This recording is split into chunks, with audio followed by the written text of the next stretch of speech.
Donc, qui je suis? J'ai mis une photo de moi, mais j'ai oublié de mettre mon prénom et mon nom de famille. Du coup, je suis Léana Cash, data scientist. Je fais du conseil, je fais du dev de façon générale, mais ce qui me passionne, c'est tout ce qui est autour de la donnée, le machine learning, et en particulier le traitement de l'image. C'est ce dont je vais vous parler aujourd'hui.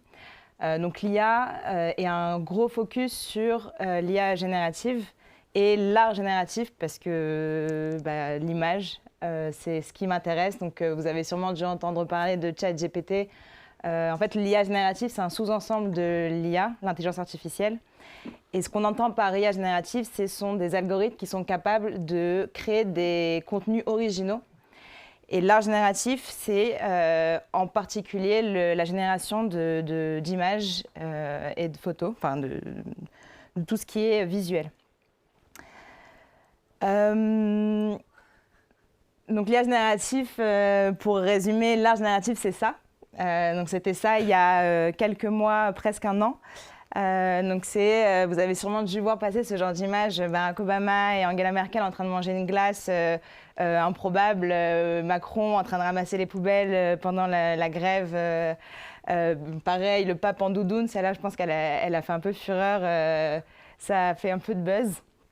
Et en fait, ce genre d'images sont fake, c'est des images qui ne sont, enfin, ça n'a jamais eu lieu. Et ça a été généré entièrement par les algorithmes d'IA génératifs. Et comment est-ce qu'on en est arrivé là? À l'origine, une des entreprises qui a investi beaucoup d'argent, qui avait à cœur de construire ces outils, ces algorithmes génératifs, c'est OpenAI, qui a été... donc Sam Altman, entre autres, qui est un des cofondateurs de OpenAI, qui a été créé en 2015. Pourquoi est-ce que je parle de Sam Altman? C'est parce qu'il y a une des phrases que j'ai trouvée importante et qui va aussi accompagner tout mon talk, la présentation que je vais faire aujourd'hui. Parce que moi, je me suis posé une question que je me suis posée en utilisant ces algorithmes, c'était de savoir est-ce qu'on était capable de dire qu'ils étaient créatifs? Est-ce qu'on peut parler d'art avec ces algorithmes? Et donc Sam Altman, lors d'une de ses interviews, a dit cette phrase. Donc OpenAI a été fondé sur la conviction que l'intelligence artificielle a le potentiel d'améliorer presque tous les aspects de notre vie.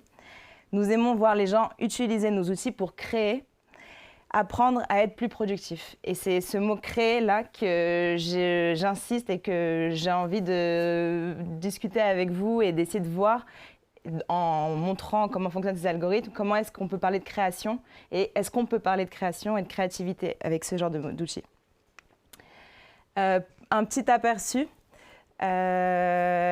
aujourd'hui de ce qu'on est capable de faire avec les algorithmes génératifs. Donc, on peut générer des images, on peut générer des vidéos, du texte. Donc, cette bande-annonce est entièrement générée par un algorithme. Donc, il n'y a rien de réel.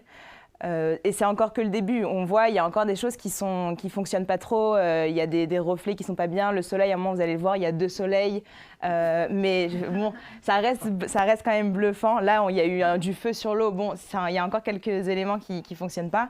Mais on n'en est qu'au début et on va avoir des outils de plus en plus performants. Et donc ça, c'est juste pour vous ayez un aperçu. Je me suis aussi amusée, donc une petite démonstration pour vous expliquer comment ça fonctionne. Aujourd'hui, il y a beaucoup d'outils qui existent. Il y a, je ne sais pas si vous avez déjà entendu parler de Midjourney, DALL-E 2, DALL-E 3 maintenant qui est intégré à ChatGPT, Stable Diffusion XL, Agen. Il y a énormément d'outils. Donc à la base, on avait DALL-E qui était créé par OpenAI et aujourd'hui, on en a énormément parce qu'il y a une grosse communauté qui travaille pour créer ce genre d'algorithme. Et moi, je me suis amusée à faire une démonstration avec Midjourney. Et la particularité en fait, qu'on a avec ces algorithmes, que je n'ai pas dit et qui est important de mentionner, c'est que, contrairement à avant, ce ne sont pas des algorithmes qui sont capables de répliquer, c'est des algorithmes qui suivent des instructions. Comment est-ce qu'on génère une image? Cette image est générée à partir d'une instruction, d'un prompt, d'une légende. Donc je lui écris une instruction et le modèle va me générer une image. Et derrière, je peux lui donner n'importe quel type d'instruction. si c'est une nouvelle instruction qu'il n'aura pas vue pendant son apprentissage, il sera quand même capable de me générer quelque chose. Donc c'est ce qu'on appelle du few shot. C'est des modèles qui peuvent créer du contenu original et résoudre des problèmes qu'ils n'ont jamais vus pendant leur phase d'apprentissage. Juste rapidement, donc la démonstration. Donc là, j'ai utilisé Midjourney comme outil.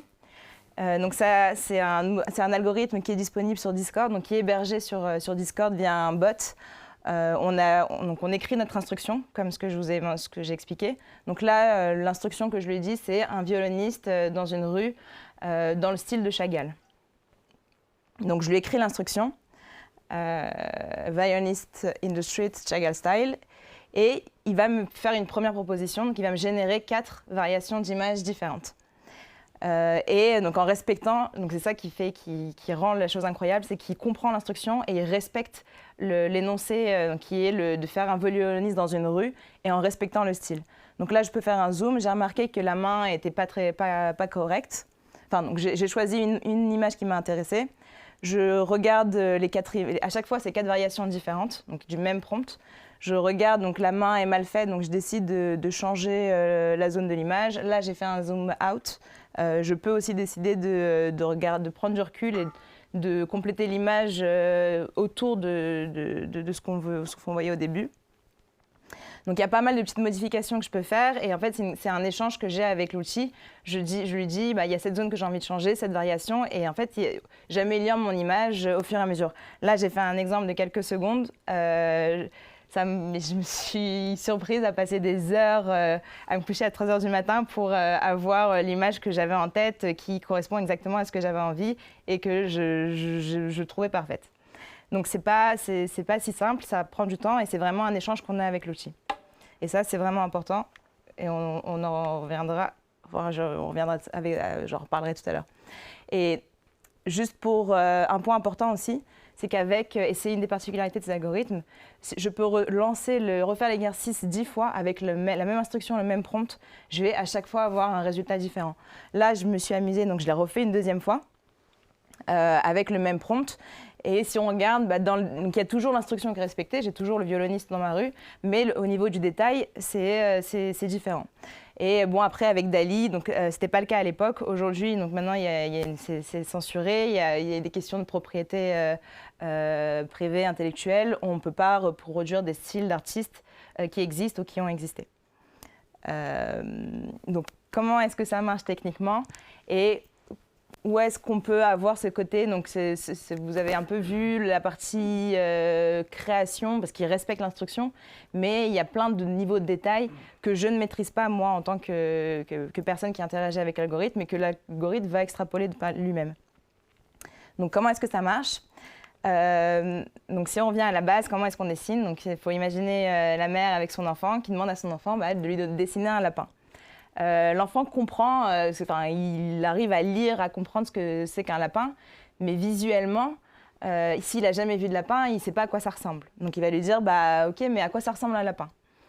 Et elle va lui expliquer, donc elle va lui répondre quelles sont les caractéristiques visuelles d'un lapin. Ça a de grandes oreilles pointues, ça a une moustache, un museau, des petites pattes devant, une grande patte derrière. Donc il a compris, intellectualiser ce que c'était que la représentation visuelle du lapin. Donc à partir de là, il peut prendre une feuille blanche et il peut dessiner.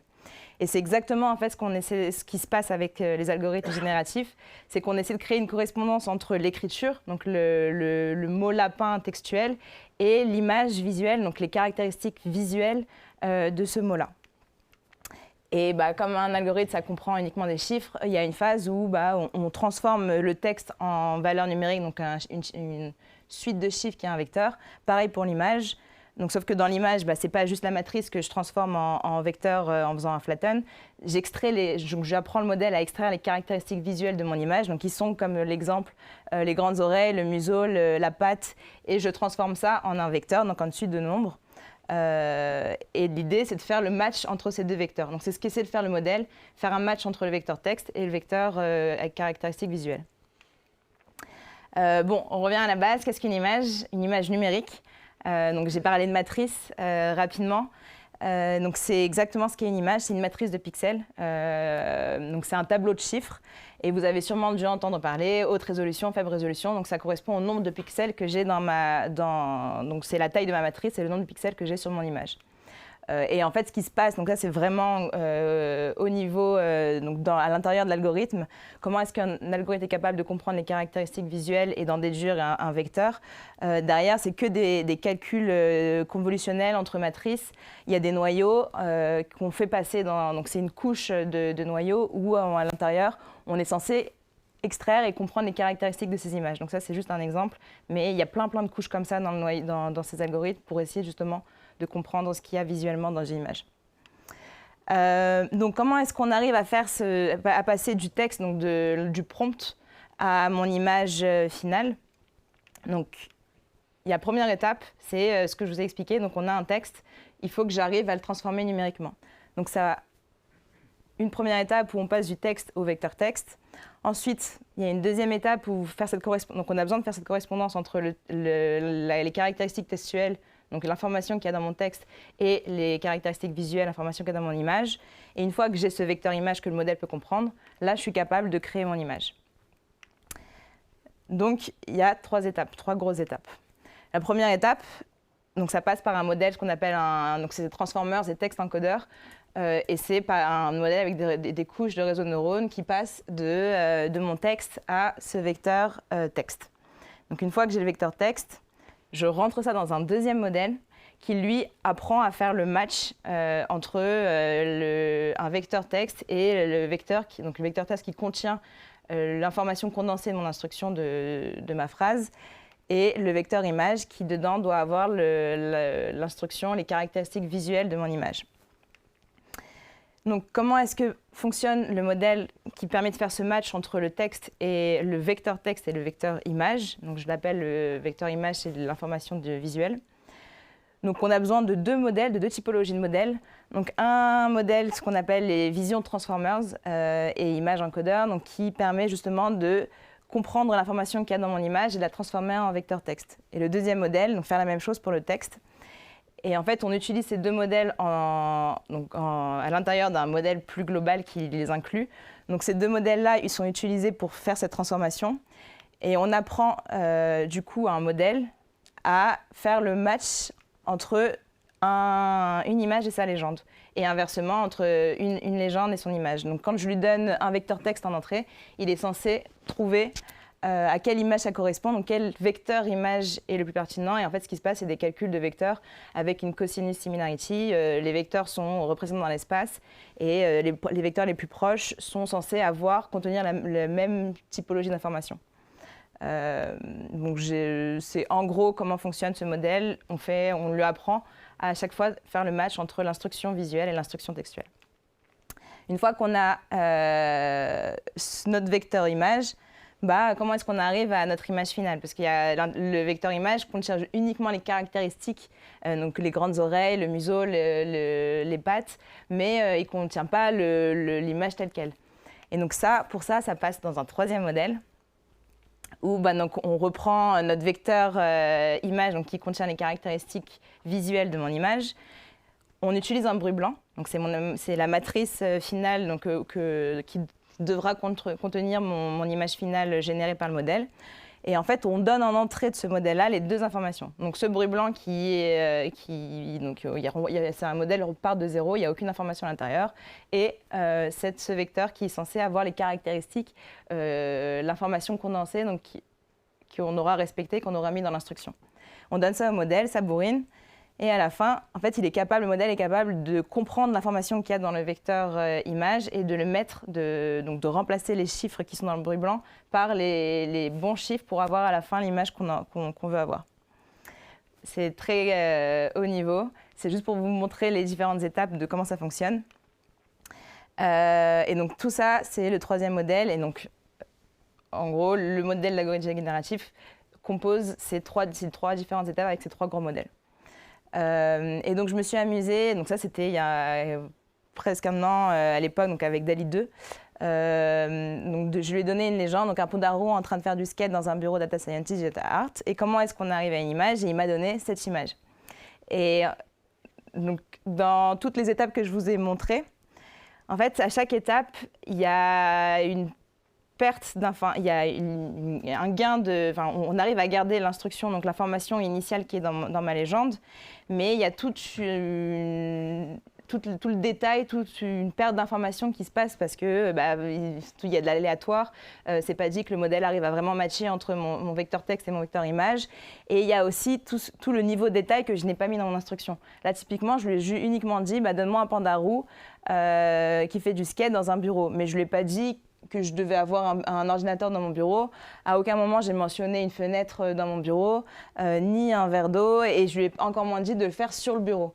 Et tout ça, c'est des éléments qu'il a extrapolés.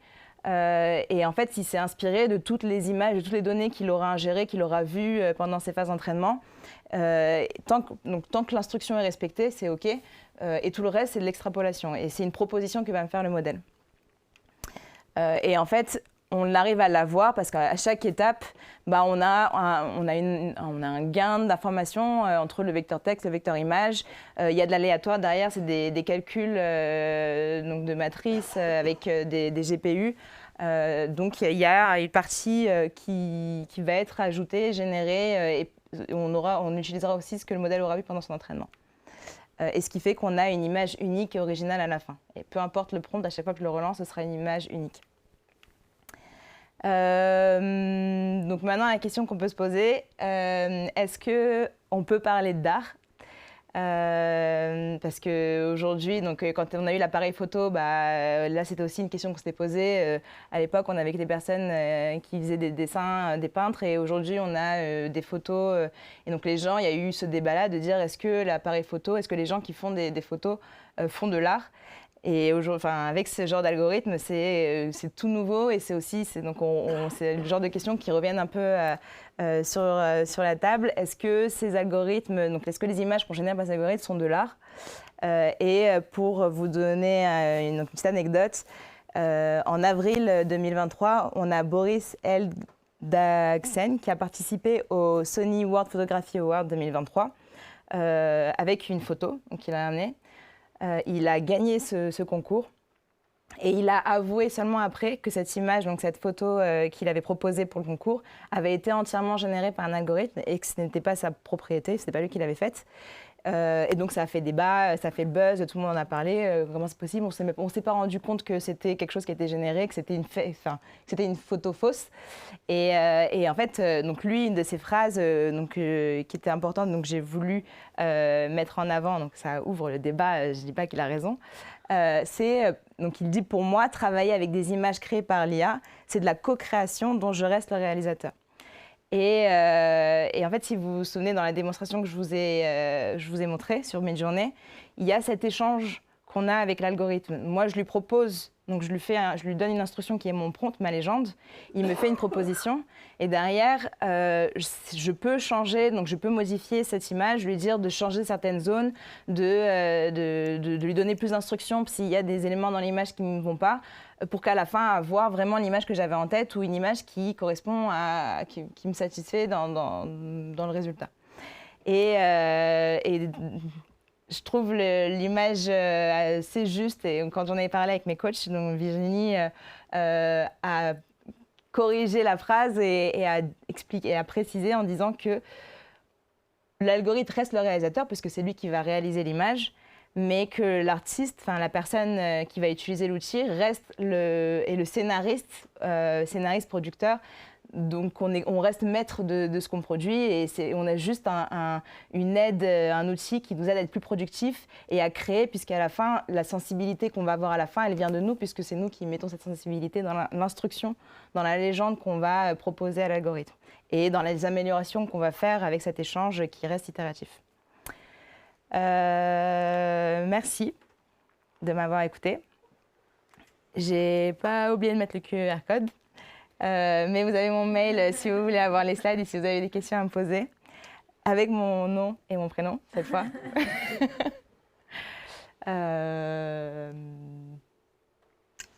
C'est bon pour moi.